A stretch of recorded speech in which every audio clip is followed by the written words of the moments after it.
দিদি একটা কথা বলবো। কি বলবি বল। আমার ছেলেটা ওর স্কুলে ভর্তির জন্য আর বইয়ের জন্য কিছু টাকা লাগবে। দিদি আমাকে কিছু টাকা দেবে, আমি কাজ করে সব শোধ করে দেব। আচ্ছা, দুদিন পর পর এই জন্য টাকা দাও দিদি, ওই জন্য টাকা দাও, এত টাকা কোথায় পাবো? টাকা গাছে ফলে? আবার কার ফোন আসলো? হ্যালো, শরীর খারাপ? আচ্ছা আমি এক্ষুনি আসছি, একটু এক্ষুনি আসছি। কি হয়েছে দিদি? বাবা অসুস্থ বুঝলি, এখনই একবার আমায় ওই বাড়িতে যেতে হবে। পার্সটা কোথায় রাখলাম? আর হাতটা চুলকাচ্ছে, আংটিটাও খুলে রেখে যাই এখানে।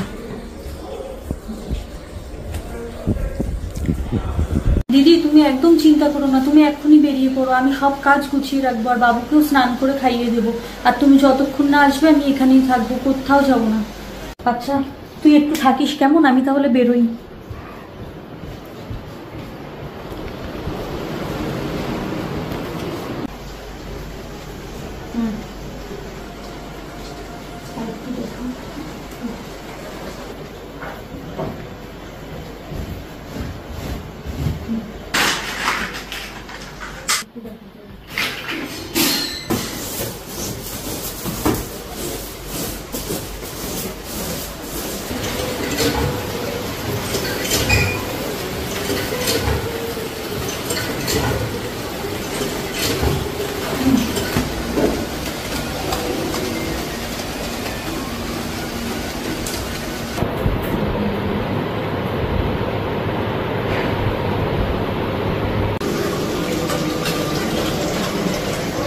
ঠাকুর, 5টা তো বেজে গেল, এখনো তো আসলো না দিদি।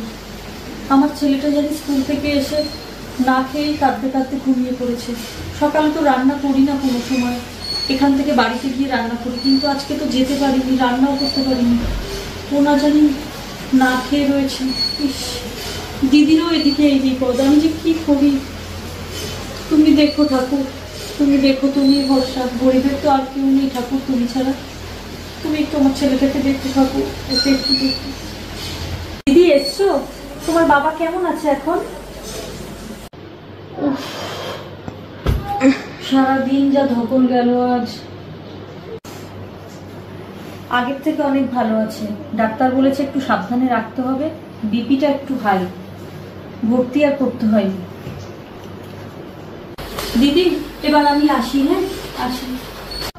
কি আক্কেল রে তোর? হ্যাঁ, সারাদিনে আমি এখন বাড়িতে ফিরলাম, তুই 1 কাপ চা অন্তত আমায় দিয়ে যা। আর সারাদিন কি এমন কাজ করেছিস? আমি বাড়িতে থাকলেই তো তুই ঠিক করে কাজ করিস না, আর আমি তো আজকে বাড়িতেই নেই, না জানি সারাদিন টিভি দেখেই কাটিয়ে দিয়েছিস। এবার না না দিদি, আচ্ছা দাঁড়াও, আমি এখনই চাদর দিচ্ছি, দাঁড়াও। মালতী, আজকে সকালে আমি যখন বেরোই তখন আমার হাতের আংটিটা খুলে রেখে গেছিলাম, সেটা এখন পাচ্ছি না। আমি জানি এটা তুই ছাড়া আর কারোর কাজ না, তুই চুরি করেছিস। এসব কি বলছো দিদি? আমি চুরি করিনি, সত্যি আমি জানি না। আজকে সকালেই বলছিলিস না তোর টাকার দরকার, ব্যাস বাড়িতে যেই নেই দেখেছিস পুরো বাড়ি ফাঁকা, বাড়ি সার্চ করে যা যা দরকার সব চুরি করে নিয়েছিস। বাহ মালতী বাহ।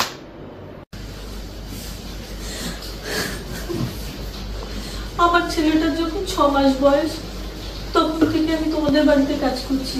সেই সময় ওর বাবা আমাদের দায় দায়িত্ব সবকিছু কাঁধ থেকে ছেড়ে ফেলে দিয়ে আরেকটা বিয়ে করে চলে গেছে। আর এখন আমার ছেলেটা ক্লাস 5-এ পড়ে। বলো না দিদি, আজ অব্দি কোনো দিন কোনো জিনিস তোমাদেরকে না জিজ্ঞেস করে ধরেছি? প্রয়োজনে চেয়ে নিয়েছি, কিন্তু কখনো না জিজ্ঞেস করে ধরিনি দিদি। আর তুমি আজকে আমায় চোর বলছো?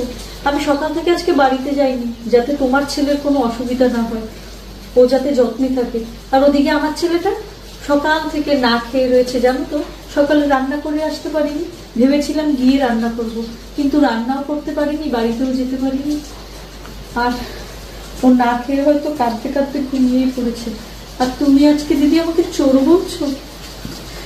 আসলে তোমার দোষ না তো দিদি, এই সমাজের দোষ। এই সমাজ সবসময় অপরাধের দায় গরিবের ঘাড়েই চাপিয়ে এসছে, আর আজও তাই হয়েছে।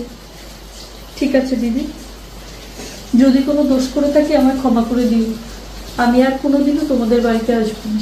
কোনোদিনও আসবো না।